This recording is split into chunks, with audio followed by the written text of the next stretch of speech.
Welcome to another explainer. For decades, we've essentially accepted this universal truth in professional sports. Father Time is undefeated. But recently, if you've been watching elite racket sports, you might have noticed something pretty strange. Athletes aren't just surviving past their supposed prime anymore, they're forcing Father Time into a tiebreaker and completely redefining what past your prime even means. So, what actually happens when athletes defy traditional aging? Well, here is our roadmap for today. First, we'll look at the singles age wall. Then, we'll compare tennis versus badminton. After that, we'll dive into the doubles leap, break down the drivers of doubles longevity, and finally explore the modern veteran era.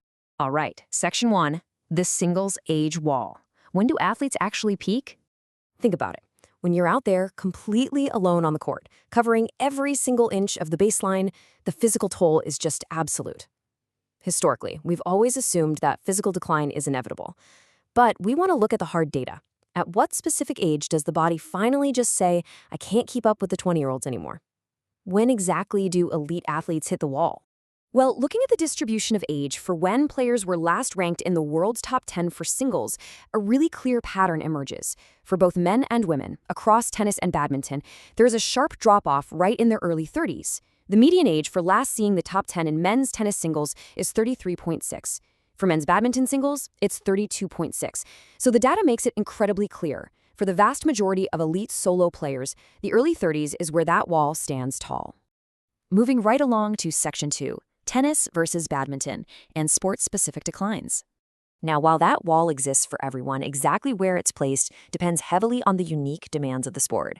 Take elite women's tennis, for example. We're talking about legends like Serena Williams and Billie Jean King, who maintained a top 10 ranking all the way to age 39. Venus Williams and Martina Navratilova pushed it to 38. How is that even possible? Well, tennis allows for tactical advantages that can offset age, most notably serve dominance. If you can dictate the point from the very first strike, you can maintain top 5 intensity deep into your late 30s. But contrast that with men's badminton singles, and the ceiling is noticeably lower. Legends like Lin Dan, Lee Chong-wei, and Chao Tianchen hit their absolute maximum top 10 age at 36, and Peter Gade at 35.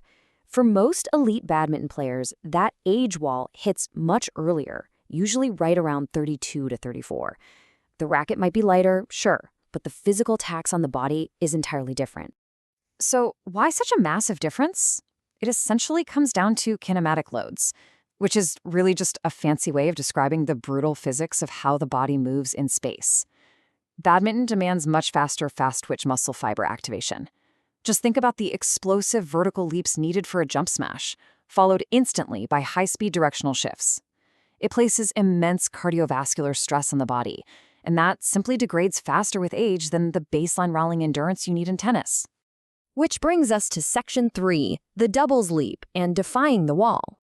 Okay, so if the human body naturally breaks down in its early 30s, what happens when you just change the format of the game? Singles is fundamentally a game of raw, explosive movement and sheer endurance. But doubles changes the math entirely. It shifts the win condition away from raw physical explosiveness and moves it toward experience-driven placement, geometry, and court awareness. And when you apply the exact same metric to doubles and mixed doubles, it reveals massive leaps in the median age. Men's tennis doubles jumps way up to a median of almost 39. But the most staggering statistic of all? Women's tennis doubles reaches a median last-ranked age of 40.2 years old. The middle 50% of these players are completely, utterly ignoring that age 32 wall. So the absolutely crucial number to remember here is 5 to 10. By transitioning from singles over to team disciplines, professional racket athletes are effectively extending their top-tier, world-class professional lives by an incredible 5 to 10 years. Section 4. Drivers of doubles longevity. Let's get into the biomechanics. Look, it's one thing to see the numbers, but we really need to understand exactly why this 5 to 10-year leap occurs. The data reveals 3 distinct pillars that make doubles a literal haven for older athletes. Those are shared court, strategic depth, and hand speed. First up is the shared court. Honestly, it's sheer math. By cutting the physical space you have to cover in half, you are fundamentally altering the physical demands of the sport. Having the required coverage massively reduces both the overall cardiovascular load and that repeated, grinding joint impact that usually ends singles careers.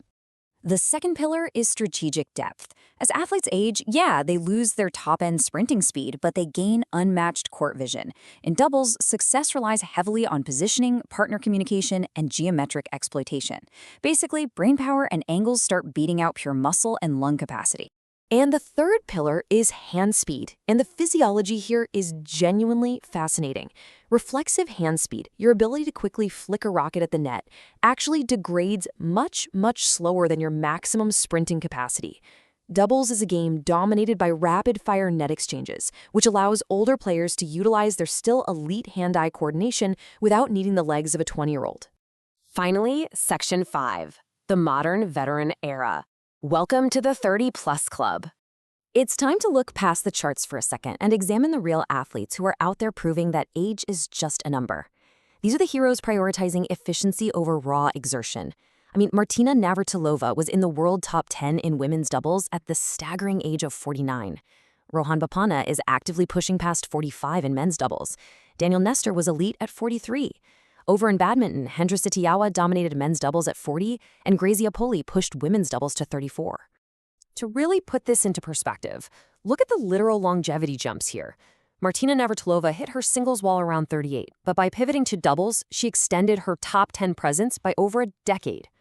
Hendra Sitiawan pushed the absolute ceiling of elite badminton up by a full 4 years.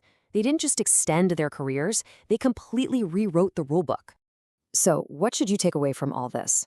Well, the data reveals a massive paradigm shift. Since 2010, the 30-plus club in top 10 rankings has actually tripled in size across both sports. Part of this is definitely driven by incredible advancements in sports science, nutrition, and recovery.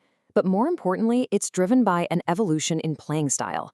By shifting formats and prioritizing efficiency, these athletes have effectively doubled the length of a typical world-class career. And that leads us to this incredibly powerful conclusion from the research. Experience is no longer a precursor to retirement, but a competitive edge. Just think about that. The veteran instinct isn't just something that helps you survive on the court. In the right format, it's the exact weapon you use to utterly dominate younger, faster opponents.